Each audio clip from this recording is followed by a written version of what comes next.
பரிசுத்த நாமம் மகிமைப்படுவதாக. இந்த நாளிலும் ஒரு மத்தியில் இருக்கிறதை பாக்கியமாக என்கிறேன்.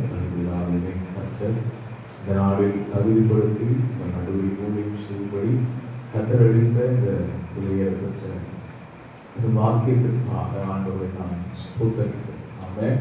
அல்லேலூயா. அன்பு மாசுக்காக, மாசமாவுக்காக, அந்த பிள்ளைக்காக, ஒவ்வொருவருக்காக ஊழியத்தின் உடன் இருக்கிற ஒவ்வொரு கர்த்தருடைய பிள்ளைகளுக்காகவும் ஆண்டவர் நான் ஸ்தோத்திரிக்கிறேன். இந்த நாள் வரைக்கும் இந்த நாள் வரைக்கும் இந்த அன்போடு ஒவ்வொரு நேரம் பேசும்போதெல்லாம் அந்த தேவனுடைய அன்பு, இந்த சகோதர ஸ்நேகத்தை புரிய முடியும். அவ்வளவு நேசமுள்ள அன்புள்ள ஒரு ஆஸ்திரியாவை சகோதரனாக நாட்டிலே இந்த ஊழியத்தின் பங்கிலே உடனிருந்து கர்த்தருடைய ராஜ்யத்தில் ஊழியம் செய்ய கற்றுக் கொடுத்த பாக்கியத்திற்காக ஆண்டவரை ஸ்தோத்திரிக்கிறேன். அல்லேலூயா. இந்த நாளிலும் கர்த்தருடைய இந்த ஊழியத்திற்காக பாஸ்டர் பேசின போது குறிப்பாக இதை நம்ம விதைப்பு ஞாயிறாக ஒழுங்கு செய்திருக்கிறோம். இந்த நாளிலே ஜனங்களுக்கு விதைப்பின் மேன்மை அது என்னன்னு புரியணும், அதுக்காக நம்ம ஒழுங்கு செய்திருக்கிறோம் என்று சொன்னாங்க. பொதுவாக இப்படிப்பட்ட செய்திகளை பேசுறது பாஸ்டையாவுக்கே கஷ்டம்னு எனக்கு தெரியும். எதை பற்றியும் பேசலாம். இவைகளை குறித்து பேசும்போது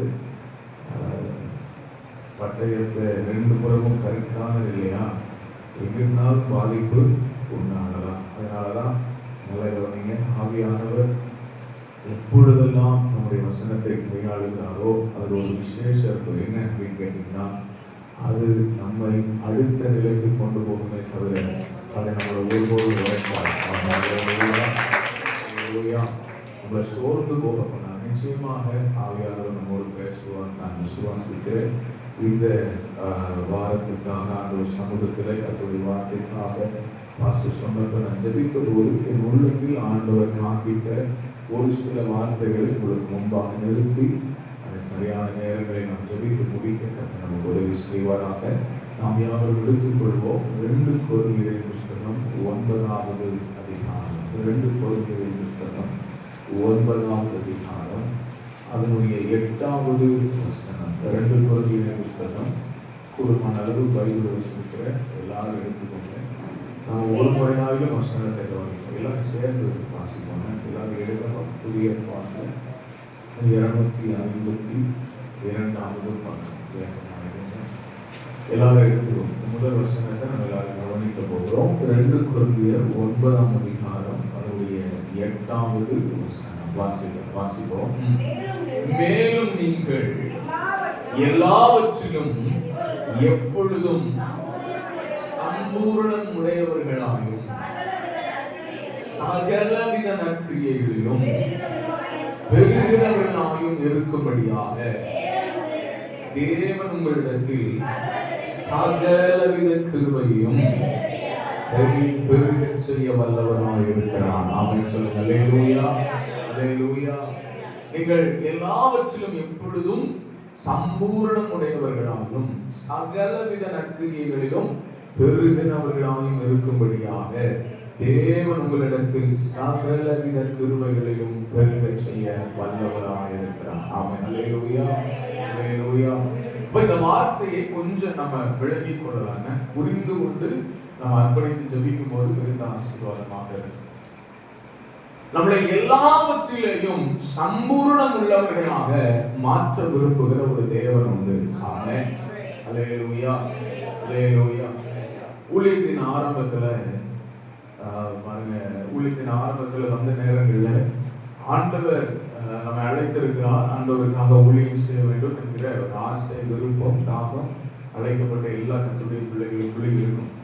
அப்போ நாங்க வேதாகம கல்லூரியில் போய் இணைந்து படித்துக் கொண்டிருந்த இந்த நேரம் 2013 இந்த நேரத்தில் இப்போ முதல் முறை ஒரு இடத்திற்கு ஊழியத்திற்காக செய்தி கொடுக்கும்படிக்கு என்னோடு கூட படித்த ஒரு சகோதரருடைய சபையில் இருக்கிற போதகர்கள் அழைத்தாங்க, ஊழியத்துக்கு வரணும். அப்போ எங்க காலேஜில் இருந்து என் கூட படித்த சீனியர் ஒரு அண்ணன் ஒருத்தங்க வந்திருந்தாங்க. நானும் அவங்களோட சேர்ந்து ஊழியத்துக்கு இருந்தேன். அவங்க முதல் செய்தி கொடுக்குறாங்க, 2வது செய்தி ஒரு ஞாயிற்றுக்கிழமை 2 செய்தி கொடுக்க வேண்டிய சூழ்நிலை. இப்போ பாஸ்டர் சொன்னாங்க, தம்பி நீயே ஆராதனை நடத்திருப்பான்னு சொன்னாங்க. இப்போ நானே ஆராதனை நடத்துகிறேன். ஆராதனை நடத்தும் போது ஆவியோடு உண்மையோடு கர்த்தரை ஆராதிக்கணும், அவ்வளவுதான் நமக்கு தெரியும். ராகமா பாடலாம் அதெல்லாம் தெரியாது. இப்போ ஏதோ பாடுறோம், அன்னைக்கு அதுவும் வராது சுத்தமா. கிடந்து பெருமாள் செய்ய பாட்டெல்லாம் என்ன பாடுபட்டுச்சுன்னு அந்த நாட்களில் இருந்தவங்களுக்கு தான் தெரியும். இப்போ நான் அது பாட்டு ஒரு ராகம் இருந்தாலும் நம்ம பாட்டுக்கு ஒரு ராகத்தில் என்ன செய்யறது, பாடி ஆராதிச்சு ஜனங்கள் எல்லாம் ஆவியில நிரம்பி, அவ்வளவுதான் நம்ம கண்ணுக்கு தெரிஞ்சது. அவ்வளவுதான். ஜனங்கள்லாம் நல்லா ஆராதிக்கிறாங்களா, ஆவியில நிரம்புறாங்களா, ராகத்துல வருதா, தாளத்துல வருதா, அதெல்லாம் பார்க்கலாம். ஆராதிச்சு முடிச்சாச்சு. இப்போ செய்தி வேலையெல்லாம் முடிச்சதுக்கப்புறம் நிறைய பேர் வந்து ஜோம் பண்ணாங்க, எல்லாரும் பேசிட்டு இருந்தோம். முடிச்சதுக்கப்புறம் சீனியர் அந்த அண்ணன் கூப்பிட்டு நல்லா பாடுறேன், நல்ல ஆறா நடத்துற, ரொம்ப சந்தோஷம், ஆனால் பாட்டை ராகமாக பாடு அப்படின்னு சொன்னேன். அப்போது எனக்கு ரொம்ப சங்கடமாயிடுச்சு. அது சொன்னாரு, நீ பாடுறது ஒரு பாட்டு இன்னும் இல்லை, ராகத்திலே இல்லை சொன்னார். அப்போ சொல்லிட்டு ஒரு வார்த்தை சொன்னாங்க. என்ன சொன்னாங்கன்னா, ஊழியக்காரனுக்கு இது வரும் அது வரும் சொல்லக்கூடாது, எல்லாமே என்ன செய்யணும், வரும், எல்லாமே. நல்ல கவனிங்க. அதை போலதான் ஒரு விசுவாசியுடைய வாழ்விலும் ஆண்டவர் விரும்புகிற ஒரு காரியம், நாம் சகல காரியங்களிலும் சம்பூர்ணம் உள்ளவர்களாக இருக்கிறோம். எனக்கு இது வரும், அதை என்ன செய்யாது வரா, நான் இதை செய்வேன், அதை என்னால செய்ய முடியும், என்னால இதுதான் முடியும் பிரதர், என்னால அதுதான் செய்ய முடியும், என்னால அப்படிதான் நடந்துக்க முடியும், இந்த காரியத்தை